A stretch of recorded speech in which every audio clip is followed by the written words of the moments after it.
मोल और chemical equation पे मज़ीद कुछ एग्जाम्पल्स, कुछ प्रैक्टिस प्रॉब्लम्स। प्रैक्टिस प्रॉब्लम है 1.5 बी पार्ट। पिछले लेक्चर में 1.5 ए था, अब ये बी है। कहता है कि calculate the number of moles of copper oxide. तो हमने कॉपर ऑक्साइड के मोल्स मालूम करने हैं। तो देख लीजिए, डेटा जो है वो ये है कि कॉपर ऑक्साइड के कितने मोल्स बनेंगे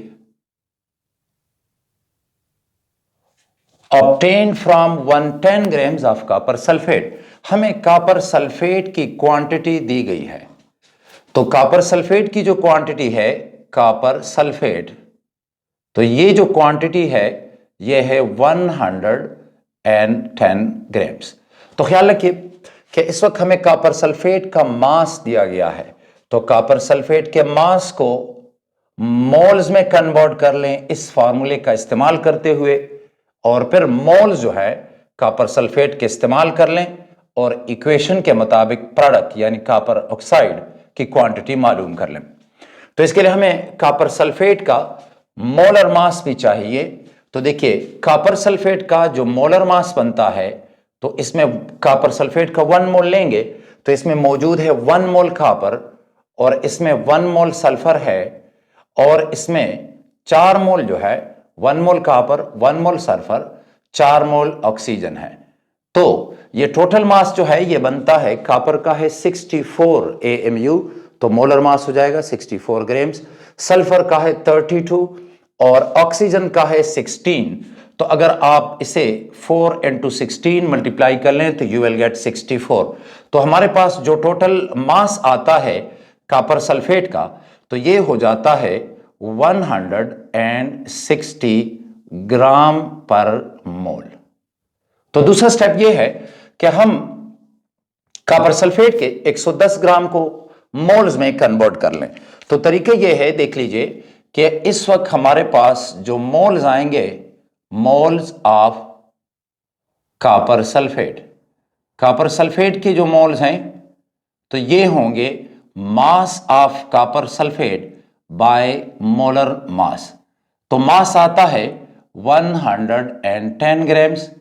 मोलर मास जो है तो वो कॉपर सल्फेट का है 160, तो 160।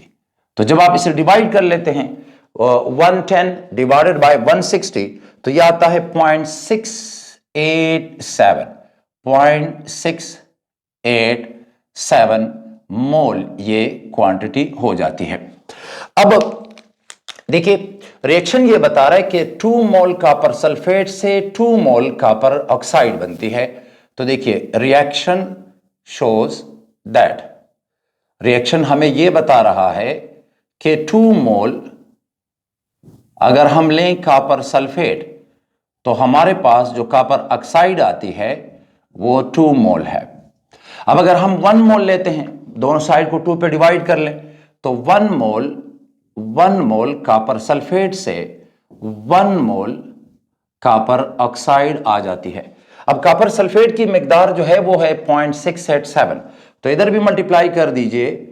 0.687 मोल कॉपर सल्फेट से 0.687 मोल कॉपर ऑक्साइड के आ जाते हैं। 1 मोल से 1 मोल आएगा, तो आप दोनों साइड को 0.687 से मल्टीप्लाई कर लें, तो 0.687 मोल कॉपर ऑक्साइड के आ जाते हैं। अच्छा, तो एग्जाम्पल 1.8, इस एग्जाम्पल में हमें कहा जा रहा है कि what mass of aluminium oxide Al2O3 is produced from 14.5 grams of aluminum metal। जब ये रिएक्शन होगा, when it reacts completely with oxygen, ये एल्यूमिनियम मेटल है, हमें इसकी क्वांटिटी दी गई है 14.5 ग्राम। तो ये हमें दिया गया है, हमसे पूछा जा रहा है what mass of aluminium oxide, यानी इसकी क्वांटिटी हमसे पूछी जा रही है। तो तरतीब यह है कि हमें मास दिया गया है, और देखें ये कहते हैं what mass of aluminium oxide. तो और से देखिएगा कि ये हमसे पूछ रहा है कि एल्यूमिनियम ऑक्साइड कितनी बनेगी, आपने इसके नंबर ऑफ ग्राम्स मालूम करने हैं, और आपके पास जो एल्यूमिनियम है उसका भी मास दिया गया है। एल्यूमिनियम की क्वांटिटी है 14.5 ग्राम्स। तो देखें ये तरीका है कि इस वक्त हमें मास दिया गया है तो मास को हमने मोल में कन्वर्ट करना है, मोल से कैलकुलेशन करनी है, प्रोडक्ट आ जाएगा एल्यूमिना Al2O3 और फिर उसका दोबारा हमने मास मालूम कर देना है। गोया ये वाला तरीका है, एल्यूमिनियम का मास मोल में कन्वर्ट कर लें, मोल से कैलकुलेशन करके एल्यूमिना मालूम कर लें और एल्यूमिना का दोबारा आप मोल्स को मास में कन्वर्ट कर ले। तो ये हमारा तरीका है। यहां पर हमें मोलर मास की जरूरत होगी, तो ये याद रखें कि इस वक्त जो मोलर मास है, मोलर मास जो आपको दिया जाता है, मोलर मास ऑफ एल्यूमिनियम, तो ये होता है 27 ये ग्राम पर मोल। दूसरा जो है तो मोलर मास जो है ऑफ एल्यूमिना, उसकी भी हमें जरूरत पड़ेगी Al2O3। एल्यूमिनियम जो है तो वो है 27, फिर एल्यूमिनियम 27, तो ये हो जाता है 54 और फिर ऑक्सीजन है, ऑक्सीजन 3 एटम्स हैं तो 16 3s are 48। यानी मैं यूं लिख लेता हूं, जरा देखिए कि ये आएगा 2 मोल एल्यूमिनियम के हैं तो 2 into 27 प्लस 3 मोल ऑक्सीजन के हैं तो 3 into 16, तो ये आता है 54 और ये हमारे पास आ जाता है 48। और अगर आप इसे टोटल कर लेते हैं तो ये आता है हमारे पास 102 ग्राम पर मोल, तो ये आएगा 102 ग्राम पर मोल। तो नेक्स्ट स्टेप में हम इन मासेस को कन्वर्ट कर लेते हैं। लाइक ये देखिए, तो हमारे पास जो मोल्स आएंगे एल्यूमिनियम के, तो ये देखें कि ये होंगे मोल्स ऑफ एल्यूमिनियम।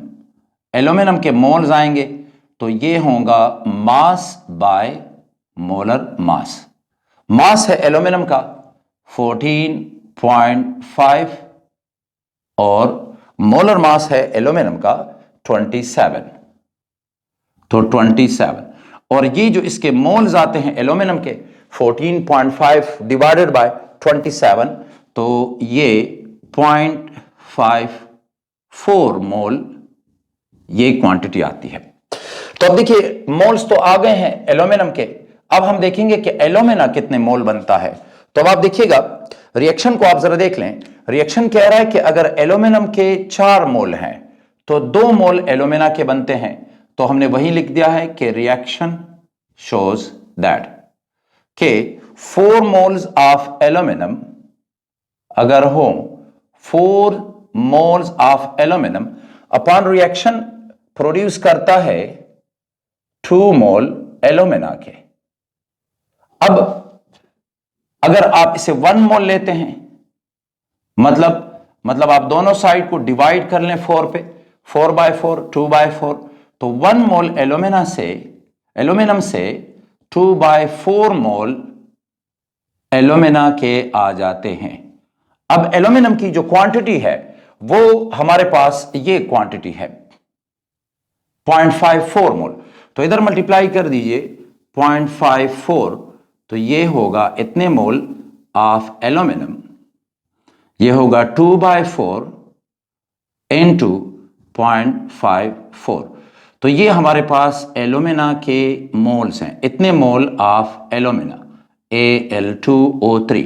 तो सिंपल है 2 2s are 4 और 2 को उधर कर लेंगे तो ये आएगा हमारे पास, डिवाइड कर लेंगे तो 0.27 इतने मोल एल्यूमिना के आ जाते हैं। अच्छा, अब ये तो हमारे पास एल्यूमिना जो है तो ये उसके मोल्स हैं। अगर आपने उसके ग्राम मालूम करने हैं तो आप ये फार्मूला इस्तेमाल कर लें कि मास ऑफ एल्यूमिना बराबर होगा मोल्स इनटू मोलर मास। तो मैं यहां पर डायरेक्ट कर लेता हूं, तो देख लीजिए कि ये इसके मोल्स हैं 0.27 और एल्यूमिना का मोलर मास जो है वो है 102, तो आप इसे 102 के साथ मल्टीप्लाई कर लेंगे, ये वैल्यू आती है 27.54, तो ये हमारे पास 27.54 ग्राम जो है ये हमारे पास एल्यूमिना की क्वांटिटी आ जाती है, इतने ग्राम्स ऑफ एल्यूमिना, Al2O3। अच्छा जी, तो अब है हमारे पास नेक्स्ट प्रॉब्लम है प्रैक्टिस प्रॉब्लम 1.6। इस प्रॉब्लम में हमें कहा जा रहा है कि कंबस्शन जब होती है ग्लूकोज की, द कंबस्शन ऑफ ग्लूकोज, तो वो प्रोड्यूस करता है कार्बन डाइऑक्साइड। तो देख लीजिए, कहते हैं कि प्रोड्यूस करता है कार्बन डाइऑक्साइड और water. What is the mass of CO2 produced, हमसे CO2 का पूछा जा रहा है और हमें जब आपके पास क्या हो, when 856 gram of glucose that is decompose, तो अगर इसकी क्वांटिटी देखें, ये क्वांटिटी हमें नोन है और कार्बन डाइऑक्साइड की क्वांटिटी जो है वो मांगी जा रही है। ये बिल्कुल बिल्कुल इसी तरह है जैसे एग्जांपल 1.8 है। तो हमें जिन चीजों की जरूरत है तो जरा देख लीजिएगा। सबसे पहले तो है हमें जो दिया गया है मास ऑफ, मास किसका है, ठीक है, इतने ग्लूकोज 856, मास ऑफ C6H12O6, तो इसका मास है 856 ग्राम्स, तो ये इसका मास हो गया।